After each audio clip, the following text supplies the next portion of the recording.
Good morning. Bigyor public school intermediate Chandauli Raiwali की online क्लासों में आप सभी का स्वागत है। मैं पुष्पेंद्र सिंह आज आप सभी को संविधान यानी कि नागरिक शास्त्र सब्जेक्ट का ज्ञान कराऊंगा। छात्रों, जैसा कि आप जानते हैं कि देश नहीं अपितु संपूर्ण विश्व कोरोना जैसी महामारी से गुजर रहा है। ऐसी परिस्थितियों में शिक्षण व्यवस्था सुचारू रूप से नहीं चल पा रही।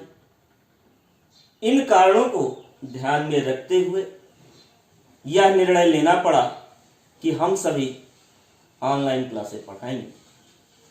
आज हम नागरिक शास्त्र विषय का अध्ययन करेंगे। नागरिक शास्त्र का अध्ययन करने के पहले हमको भारतीय संविधान का ज्ञान करना अति आवश्यक है।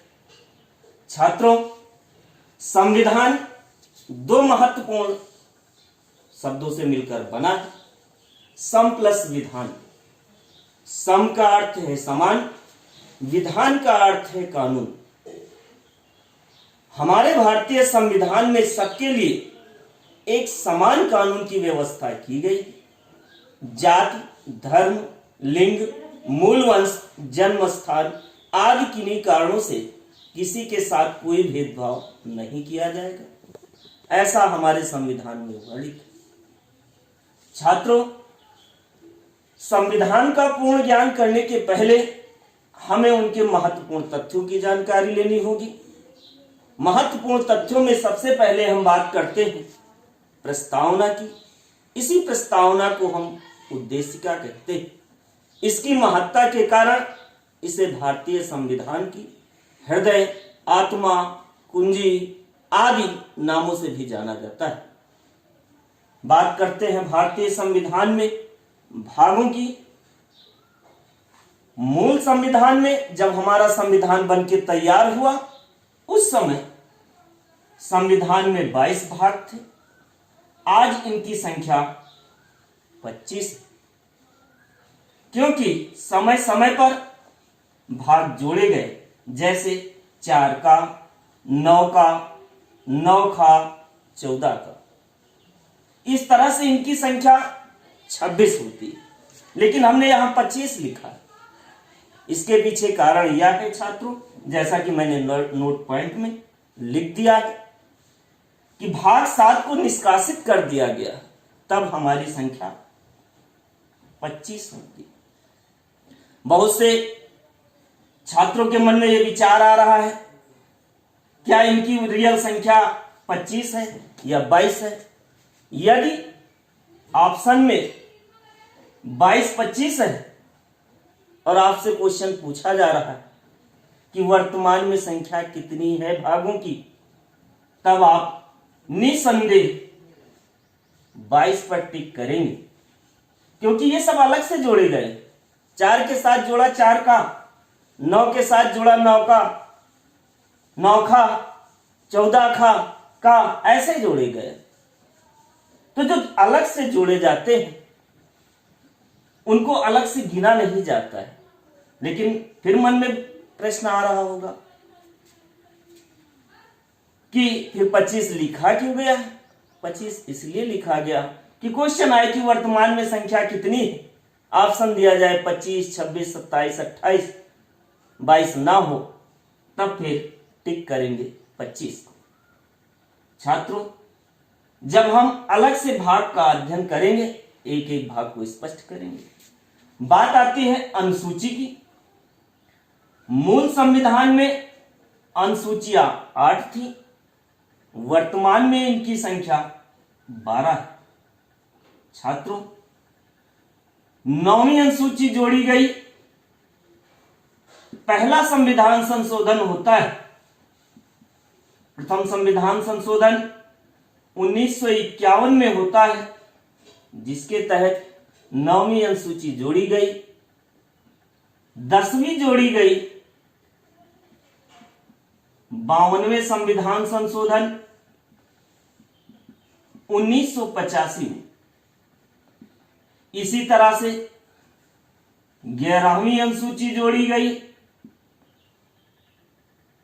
73वां संविधान संशोधन 1993 में, 12वीं जोड़ी गई 74वां संविधान संशोधन 1993 में। इस तरह से हमारी संख्या अनुसूचियों की 12 हो जाती है। छात्रों, एक एक अनुसूची पर क्या विदित है, क्या वर्णित है, इसकी जानकारी हम अगले वीडियो में करेंगे। अब बात करते हैं अनुच्छेद की। लेकिन यहां पर इस बात को ध्यान में रखना है कि पूछे वर्तमान में कितनी अनुसूची, तब फिर वहां 8 और 12 में सस्पेंस उत्पन्न ना हो। ऐसी कंडीशन में आप 12 ही टिक करेंगे। मूल पूछेगा तो 8 करेंगे, लेकिन वर्तमान पूछेगा तो 12। यहां यह प्रश्न नहीं है। क्यों? क्योंकि 9वीं अलग जोड़ी गई है, 8 के साथ नहीं जोड़ी गई। 10वीं अलग जोड़ी गई, 11वीं अलग जोड़ी गई, 12वीं अलग जोड़ी गई। जब अलग से जोड़ी गई है तो वो काउंटेबल है, उनकी संख्या गिनी जाएगी, अलग से गिनी जाएगी। तो यहां पर आपको जानकारी रखना है कि मूल संविधान में अनुसूचियां कितनी थी, तो 8 थी। आज वर्तमान में कितनी है, तो 12। किसी भी प्रकार का विवादित प्रश्न नहीं है। अब बात करते हैं अनुच्छेदों की, आर्टिकल की। तो हमारे संविधान में, मूल संविधान में 395 अनुच्छेद थे। समय समय पर इन अनुच्छेदों के साथ और अनुच्छेद जोड़े गए। इस तरह से इनकी संख्या 464 या 65 होती है। अब आपके मन में प्रश्न आ रहा है कि क्या मूल संविधान में 395 है तो वर्तमान में भी 395? हमने बता दिया है कि अलग अलग समय में अनुच्छेदों के साथ जोड़े गए। हाँ, वही बात आती है कि यदि मूल संविधान में पूछता है तब भी 395 और वर्तमान में पूछता है तब भी 395। लेकिन यदि 395 ऑप्शन में नहीं है और आपसे पूछा जाता है कि वर्तमान में कितनी संख्या है, तो 464। बात करते हैं परिशिष्ट की। परिशिष्टों की संख्या 4।